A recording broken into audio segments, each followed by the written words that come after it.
আসসালামু আলাইকুম সবাইকে। এই ড্রেসটি তৈরি করার জন্য প্রথমে এখানে আমি 2 পাট কাপড় নিয়ে নিয়েছি এবং কাপড়ের লম্বার থেকে নিয়ে নিয়েছি 9.5 ইঞ্চি এবং চওড়ার থেকে নিয়ে নিয়েছি 10.5 ইঞ্চি। এবার মাঝখানে আমি আরেকটি ভাঁজ দিয়ে দিচ্ছি। তো এটি চাইলে কিন্তু আপনারা আরেকটু বেশি কাপড় নিয়েও করতে পারেন। এখানে আমি শোল্ডারের জন্য 4 ইঞ্চি নিয়ে নিচ্ছি এবং আর্ম হোলের জন্য 4 ইঞ্চি নিয়ে নিচ্ছি।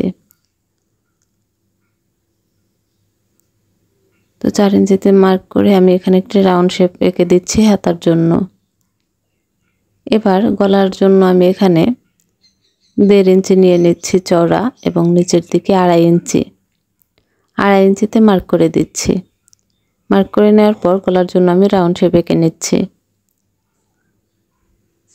এখানে আমি একটু শেপ করে নিচ্ছি, পেটের অংশের জন্য একটু ডাউন দিয়ে নিচ্ছি। এখানে নেওয়ার পর এই দাগ অনুযায়ী আমি এখন কাটিং করে নিব।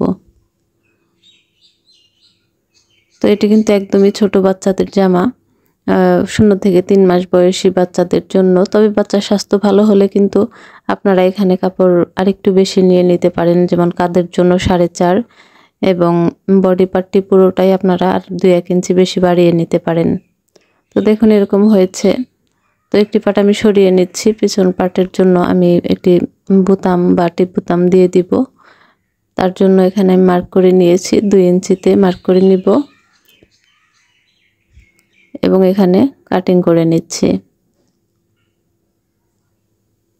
তো কাটিং করে নেওয়ার পর এখানে আমি একইভাবে কেটে একটি পট্টি বসিয়ে দিব, এভাবে সেলাই করে নিব। তো আমি এখানে সেলাই করে নিয়েছি, তারপর ভিতর দিয়ে ছোট ছোট করে কেটে দিচ্ছি। কেটে নেওয়ার পর এটিকে আমি উল্টিয়ে দিব। পিছন দিকে খুব সুন্দর করে এটিকে আমি উল্টিয়ে নিচ্ছি। তো এভাবে করে ভেঙে দিতে হবে যাতে কাপড়টা বসে যায় সুন্দরভাবে, আর এভাবে মুড়িয়ে চতুর্পাশে সেলাই করে নিতে হবে। তো দেখুন আমি সেলাই করে নিয়েছি। এবার এটিকে সোজা করে দিচ্ছি এবং অপর পাটটি এটির উপর রেখে আমি কাঁধটি সেলাই করে দিব। তো আমার কাঁধ সেলাই করে নেওয়া হয়ে গিয়েছে।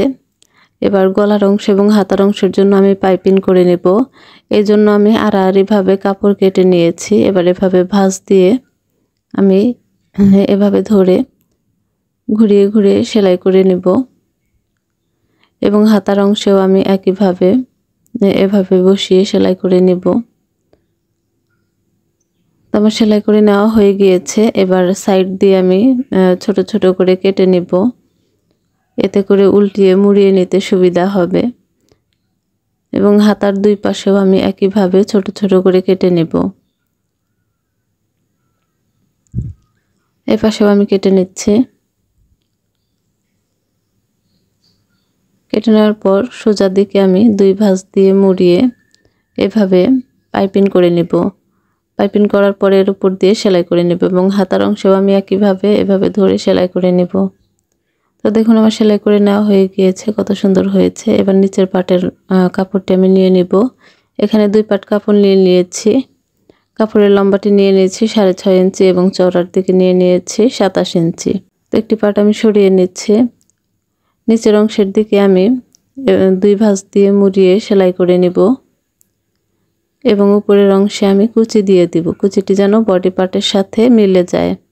তো 2টি পাট একইভাবে আমি কুচি দিয়ে নিয়েছি, এই পার্টটিও। তো এবার বডি পার্টের সাথে আমি কুচির অংশটি জয়েন করে দিব।